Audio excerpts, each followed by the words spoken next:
Enseñanzas históricas de la inflación.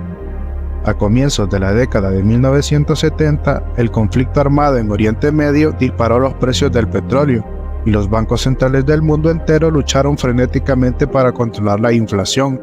Al cabo de más o menos un año, la situación se normalizó. Confiados en haber restablecido la estabilidad de precios, muchos países relajaron las políticas monetarias para reavivar sus economías golpeadas por la recesión, pero eso no impidió que la inflación reapareciera. ¿Puede repetirse la historia? La inflación mundial tocó máximos históricos en 2022, cuando la invasión rusa de Ucrania desencadenó un choque en términos de intercambio similar al de los años 70. Los trastornos de la oferta de gas y petróleo ruso complicaron la cadena de suministro, ya alterada por la pandemia de COVID, y provocaron el aumento más rápido de precios registrado desde 1984 en las economías avanzadas, y el más pronunciado desde la década de 1990 en las economías de mercados emergentes y en desarrollo. Gracias al mayor aumento de las tasas de interés en una generación, la inflación por fin está cediendo. La inflación general bajó aproximadamente el 10% el año pasado a menos de 5% hoy en Estados Unidos y gran parte de Europa. El actual conflicto de Oriente Medio no ha trastocado mucho los precios del petróleo, al menos por el momento, pero sería prematuro para las autoridades celebrar la derrota de la inflación. Estudio de más de 100 choques inflacionarios ocurridos desde los años 70 llama a la cautela por dos razones. Primero, la historia nos enseña que la inflación es persistente.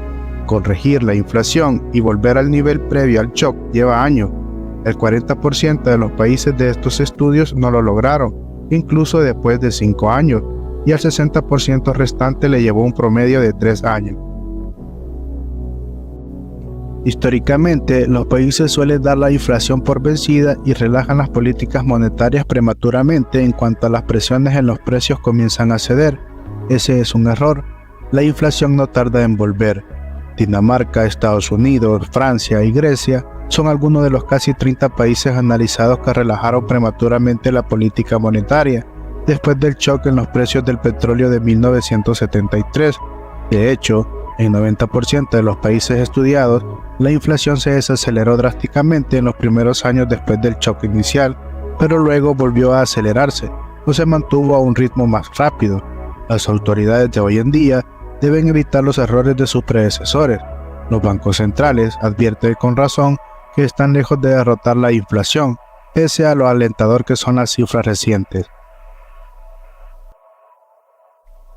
¿Cómo deben las autoridades responder a una inflación persistente? La historia ofrece algunas ideas. Los países que lograron vencer la inflación adoptaron políticas macroeconómicas más restrictivas tras el choque inicial, y este es el factor crucial. Las mantuvieron constantes durante varios años. Ese fue el caso de Italia y Japón tras el choque en los precios del petróleo de 1979. Por el contrario, los países que no corrigieron la inflación habían adoptado una orientación monetaria más distendida y con toda probabilidad intercalado políticas restrictivas. La credibilidad de las políticas es otro factor importante. Los países con expectativas inflacionarias mejor ancladas o con una trayectoria histórica de inflación baja y estable tenían más probabilidades de derrotar la inflación. Esa conclusión ofrece cierto de consuelo a las autoridades.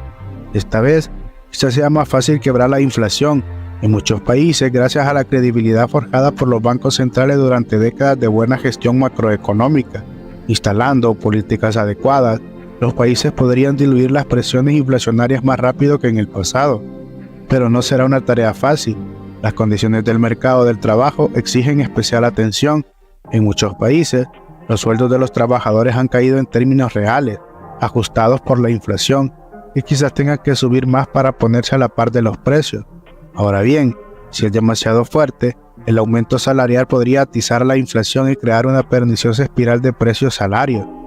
Históricamente, en los países que lograron vencer la inflación, los sueldos nominales no subieron tanto, pero no olvidemos que como el aumento de los precios tampoco fue tan marcado, no bajaron ni los salarios reales ni el poder adquisitivo.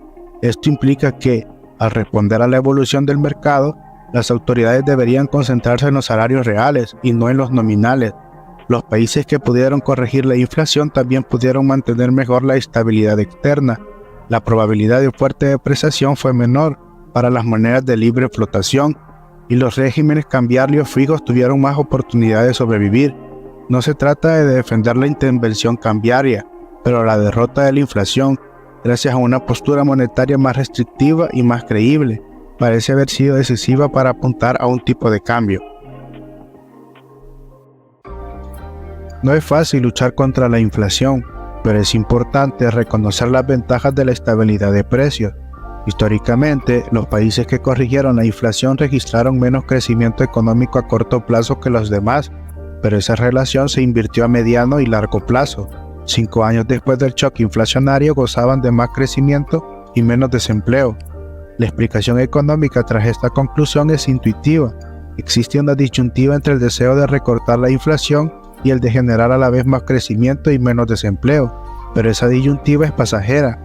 Una vez que la inflación queda controlada, el crecimiento se reanuda y se crean puestos de trabajo. Por el contrario, desatender la inflación acarrea costos de ineficiencia e inestabilidad macroeconómica que van acumulándose mientras la inflación se mantiene elevada. En consecuencia, las pérdidas de bienestar acumuladas a causa de una inflación no corregida o permanentemente alta predominan a mediano y largo plazo. Cuando la inflación perdura, el país termina pagando un mayor precio. Los bancos centrales conforman la vanguardia en la lucha contra la inflación y deben prestar suma atención a estas lecciones.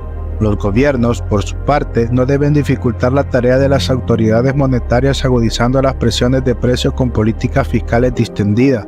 Más bien, deberían focalizar la ayuda en los sectores más vulnerables, donde el alivio será mayor, para que el respaldo fiscal brindado durante una crisis del costo de vida resulte menos inflacionario. El pasado nunca es una guía perfecta para el presente porque no hay crisis absolutamente idéntica, pero la historia encierra enseñanzas claras para las autoridades de hoy. La lucha contra la inflación es un maratón, no una carrera de velocidad. Las autoridades deben preservar, demostrar la credibilidad y la constancia de las políticas, y no perder de vista su objetivo: forzar a la inflación a regresar a un nivel deseado en pos de la estabilidad macroeconómica y un crecimiento más vigoroso. Si la historia sirve de guía, la reciente caída de la inflación podría ser transitoria. Es demasiado pronto para cantar victoria.